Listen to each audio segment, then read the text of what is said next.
Hello everyone, welcome to Priya PCS classes. Friends, बात करने वाले हैं आज फिजिक्स की, जिसमें हम फिजिक्स के मात्रक एवं इकाई चैप्टर को देखेंगे। तो चलिए हम यहाँ पे वीडियो को स्टार्ट करते हैं। देखिए, बल, वेग, विद्युत धारा और कार्य में से मूल भौतिक राशि है, तो इसमें हो जाएगा आपका विद्युत धारा। विद्युत धारा जो है ये मूल भौतिक राशि है। शक्ति का जो मात्रक है वो क्या है, तो वो है वाट। शक्ति, विद्युत शक्ति की इकाई है क्या है, वाट। बल का जो मात्रक है वो है न्यूटन। कार्य का मात्रक जूल। आवृत्ति को किससे मापा जाता है, तो हर्ट्ज से। चालक की वैद्युत प्रतिरोधकता की जो इकाई है वो है ओम मीटर। नेक्स्ट है प्रकाश वर्ष की मात्रक या इकाई क्या है, तो दूरी। प्रकाश वर्ष है क्या है, वह दूरी जो प्रकाश एक वर्ष में तय करता है। खगोलीय दूरियां प्रकाश वर्ष में मापे जाने के कारण हैं, तो प्रकाश की गति, स्पीड सदैव निर्वात में एक समान होती है। एक पारसेक तारों संबंधी जो दूरियां हैं मापने का मात्रक बराबर है, तो ये है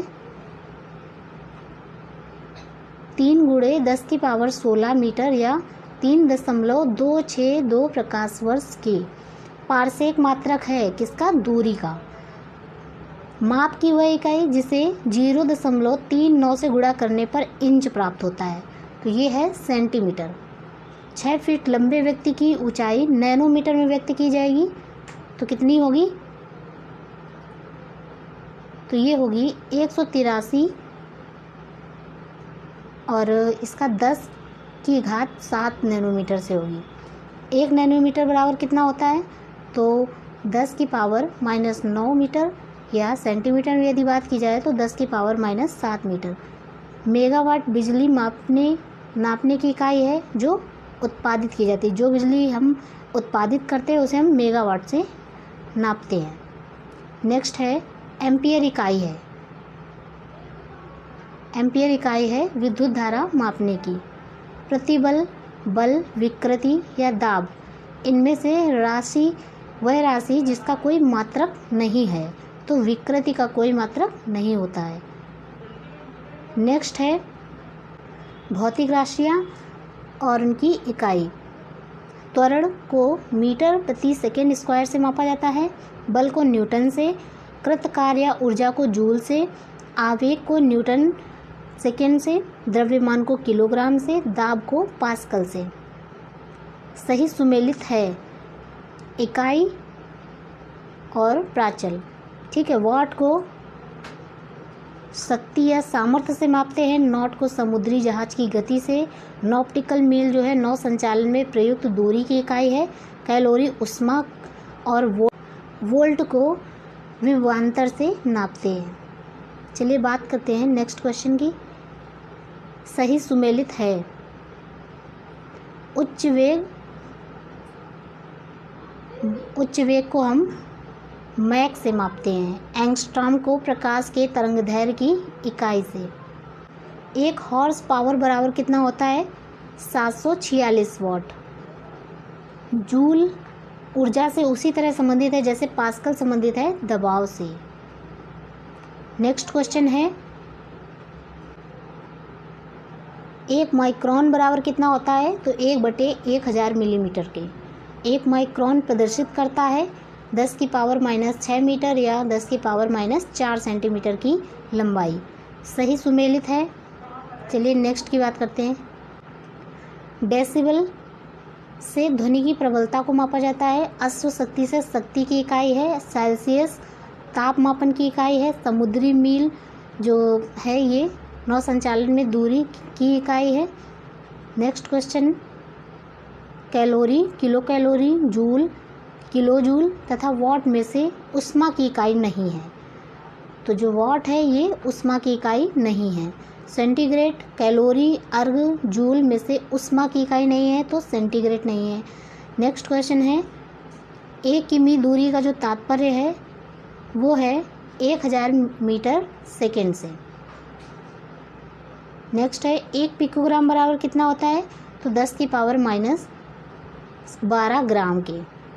दाब की इकाई है न्यूटन प्रति वर्ग मीटर। दाब का मात्रक है किलोग्राम बल वर्ग सेंटीमीटर, ठीक है, किलोग्राम बल प्रति वर्ग सेंटीमीटर स्क्वायर। नेक्स्ट क्वेश्चन है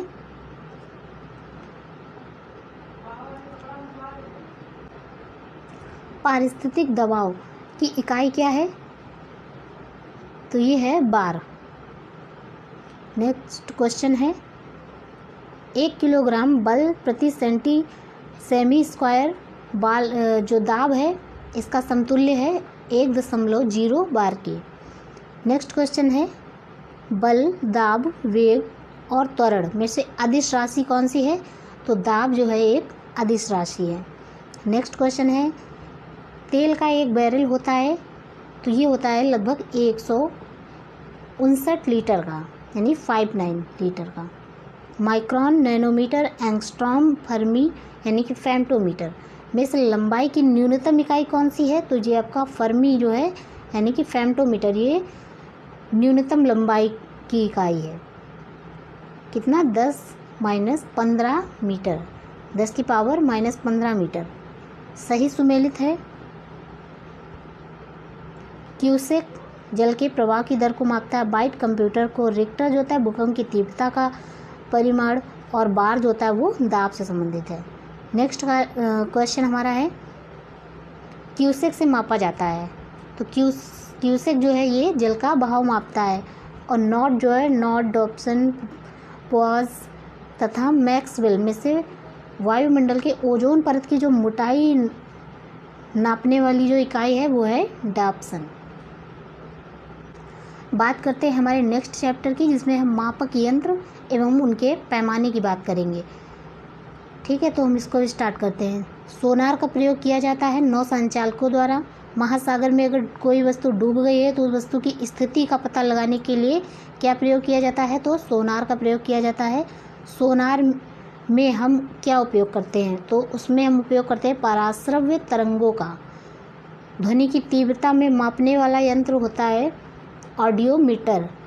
बैरोमीटर, एनोमीटर, हाइड्रोमीटर या विंड में से वायु की गति किससे नापी जाती है, तो एनीमोमीटर से वायु की गति मापी जाती है। नेक्स्ट क्वेश्चन है एमीटर, विद्युत धारा सही सुमेलित है। एमीटर जो है ये विद्युत धारा। टैक्योमीटर से क्षैतिज दूरियों एवं लंबवत उन्नयनों एवं दिशाओं का मापन किया जाता है। पायरोमीटर किस में प्रयोग किया जाता है, तो उच्च ताप के मापन। ये सभी पॉइंट्स हमारे अपकमिंग एग्जाम्स के लिए बहुत ज़्यादा इंपॉर्टेंट हैं, आप लोग इनको देखें जरूर ध्यान से 2-3 बार। ताप, विद्युत तापमापी, विकिरण तापमापी, गैस तापमापी तथा द्रव तापमापी में से पायरोमीटर कहा जाता है किसे, विकिरण तापमापी को। वह थर्मामीटर जो 2000 डिग्री सेंटीग्रेड मापने हेतु प्रयुक्त हो रहा है, ठीक है, तो वह है पूर्ण विकिरण पायरोमीटर। नेक्स्ट है पायर हीलियोमीटर का प्रयोग किया जाता है, तो ये इसका यूज किया जाता है सोलर रेडिएशन को नापने के लिए। और जो मैनोमीटर होता है इसके द्वारा क्या किया जाता है, गैसों के दाब की माप की जाती है मैनोमीटर से। नेक्स्ट क्वेश्चन है सुमेलित है उपकरण यंत्र मापन की राशि। देखिए हाइग्रोमीटर से सापेक्षिक आर्द्रता का मापन किया जाता है, और जो स्प्रिंग तुला है इससे हम भार का मापन करते हैं। नेक्स्ट क्वेश्चन है, इसमें भी वही है, सही सुमेलित है। देखिए जो ओडोमीटर होता है ये वाहनों के पहियों द्वारा तय की गई दूरी का मापक यंत्र है, यानी कि किसी गाड़ी ने कितने किलोमीटर की दूरी तय की है उसको मापने के लिए ओडोमीटर का प्रयोग किया जाता है। जो ओंडोमीटर होता है ये विद्युत चुंबकीय तरंगों की आवृत्ति को मापने का यंत्र है। वायुमंडलीय दाब को मापने में प्रयोग किया जाता है किसका, बैरोमीटर का। साधारणतः जो बैरोमीटर में प्रयोग होता है वो पारे का।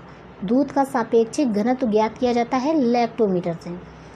वायु की आर्द्रता का मापने का जो यंत्र है प्रयोग में लाया जाता है हाइग्रोमीटर।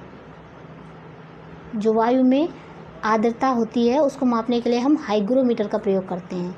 थर्मोरेसिस्टर जो होता है एक उपकरण है, इसका कार्य होता है इलेक्ट्रॉनिक थर्मामीटर की भांति ये कार्य करता है। नेक्स्ट क्वेश्चन है सही सुमेलित है स्टेथोस्कोप जो है हृदय की ध्वनि को सुनने के लिए, स्फेग्नोमैनोमीटर जो होता है ये रक्तचाप की मापने के लिए, कैरेटोमीटर जो होता है वो सोने की शुद्धता का पता लगाने के लिए कि सोना कितने कैरेट का है, इसके लिए हम कैरेटोमीटर का प्रयोग करते हैं। लक्समीटर जो होता है प्रकाश की तीव्रता को मापने के लिए होता है। रक्तदाब नापने के यंत्र जो है इसका नाम है स्फेग्नोमैनोमीटर। स्फेग्नोमैनोमीटर से हम रक्तदाब को मापते हैं। नेक्स्ट क्वेश्चन है, राडार उपयोग में आता है रेडियो तरंगों द्वारा वस्तुओं की स्थिति ज्ञात करने में। हम किसका उपयोग करते हैं? तो रडार का। बात करते हैं नेक्स्ट क्वेश्चन की। हिम नदी की चाल, जनसंख्या वृद्धि, भूकंप के परिमाण तथा पृथ्वी के अंदर का तापमान में से रिक्टर पैमाने पर मापा जाता है। तो ये भूकंप का परिमाण। रिक्टर पैमाना मापने के लिए प्रयोग होता है भूकंपीय लहरों का आयाम।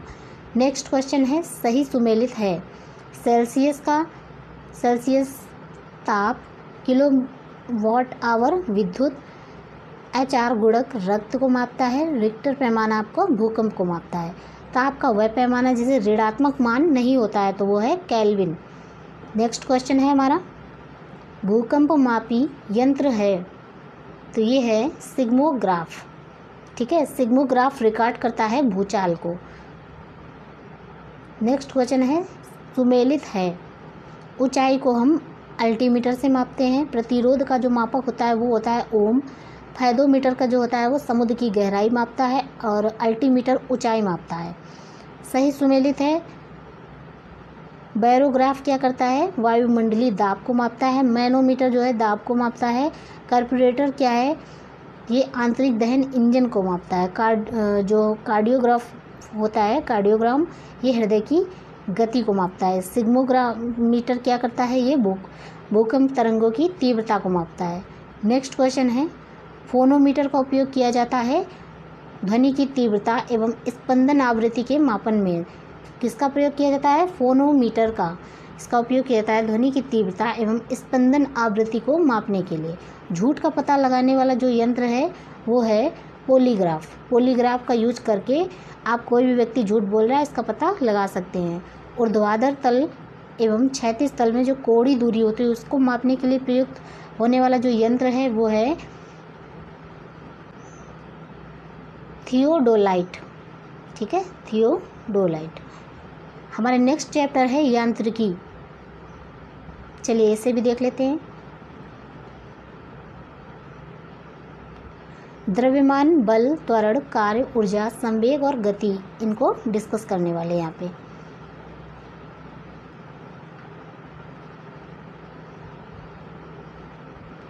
देखिए, साधारण यंत्र किसी व्यक्ति की सहायता करता है कम बल का प्रयोग करके उतनी ही मात्रा में काम करने में। एक व्यक्ति एक संवेदनशील तराजू पर खड़ा है, यदि वह गहरी सांस अंदर को लेता है तो तराजू की रीडिंग क्या होगी? बढ़ेगी। ठीक है, प्रक्षालन यानी कि वॉशिंग मशीन का कार्य प्रणाली का सिद्धांत किस पर आधारित है? तो ये अपकेंद्रीकरण पर आधारित है। ठीक है, ध्यान रखिए ये क्वेश्चन पेपर में आते हैं। तो ये अपकेंद्रीकरण से जो वॉशिंग मशीन की कार्य प्रणाली है इसका सिद्धांत है अपकेंद्रीकरण। नेक्स्ट क्वेश्चन है, विस्थापन वेग, बल और आयतन में से सदिश राशि है। सदिश राशि है, आयतन ही एक सदिश राशि है, इसमें बाकी के अदिश राशि हैं। नेक्स्ट क्वेश्चन है, समय, चाल, विस्थापन एवं दूरी में से सदिश राशि बताना है यहाँ पे। तो विस्थापन आपकी सदिश राशि हो जाएगी, बाकी की अदिश राशियाँ हैं। संवेग, दाब, ऊर्जा एवं कार्य में से सदिश राशि है संवेग। नेक्स्ट क्वेश्चन है,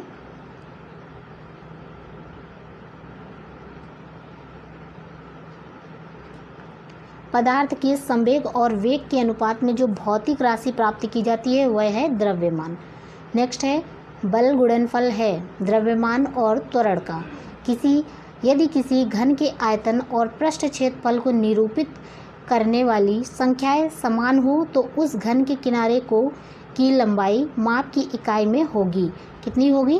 तो 6 होगी।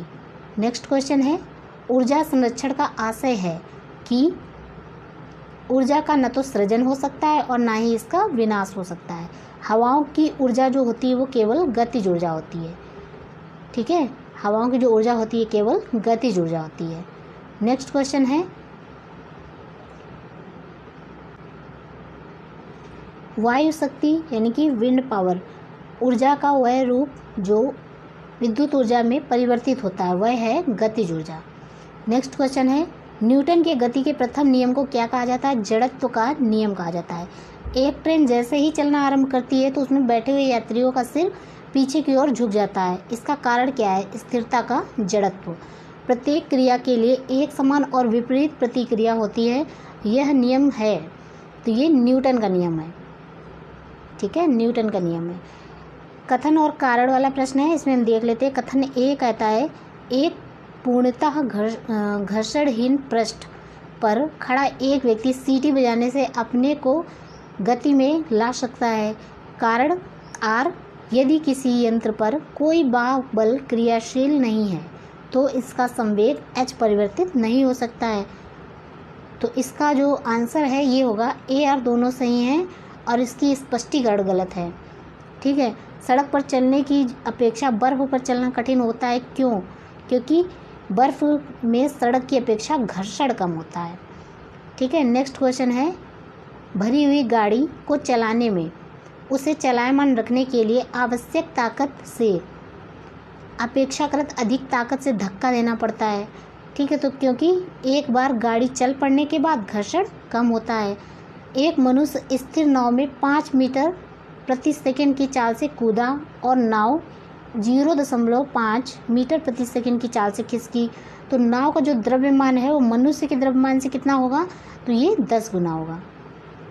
ठीक है, नेक्स्ट क्वेश्चन है एक ट्रक, एक कार और एक मोटरसाइकिल। ठीक है, पहला ट्रक है, दूसरा कार है, फिर मोटरसाइकिल को गतिज ऊर्जाएं समान हैं। यदि समान अवरोधक बल लगाए जाएं तो वे क्रमशः एक्स, वाई और जेड दूरी पर रुके, तो होगा एक्स बराबर वाई बराबर जेड। नेक्स्ट क्वेश्चन है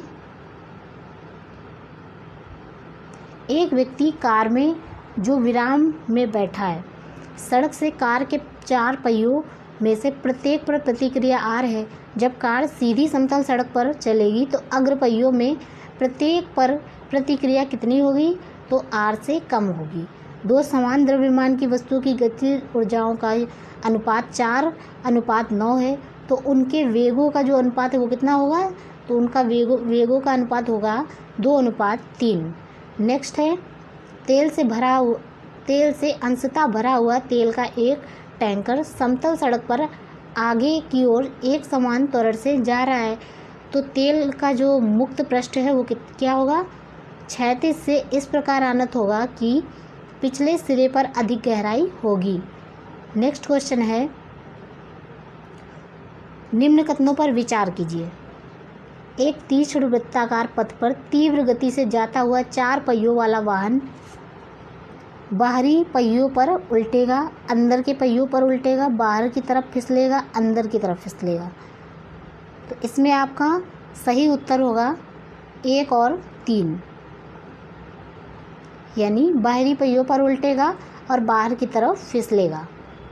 नेक्स्ट क्वेश्चन है साइकिल और कारों में बॉल बेयरिंग का प्रयोग होता है क्योंकि पहिया और धुरी के बीच संस्पर्श का प्रभावी क्षेत्र घट जाता है। तो त्वरण ज्ञात करने का सही सूत्र क्या होगा? तो ये होगा A बराबर V - U/T। हमारा नेक्स्ट चैप्टर है गुरुत्व के अधीन गति। इस चैप्टर को और बाकी के कुछ चैप्टरों को हमने अपने नेक्स्ट अध्याय में देखेंगे, नेक्स्ट वीडियो में देखेंगे। तब तक के लिए आप यदि चैनल पे नए हैं तो प्लीज़ चैनल को सब्सक्राइब कर लीजिए और जितने भी अपकमिंग एग्ज़ाम हैं उनके लिए आप ये वीडियोस ज़रूर देखें। आपकी परीक्षा के लिए बहुत ज़्यादा इम्पोर्टेंट रहेगा। अभी हाल ही में पेट की नोटिफिकेशन आई हुई है, उसमें भी आपका काफ़ी मदद करेगा, इसलिए वीडियोस को ध्यान से देखें। चलिए मिलते हैं नेक्स्ट वीडियो में, तब तक के लिए जय हिंद।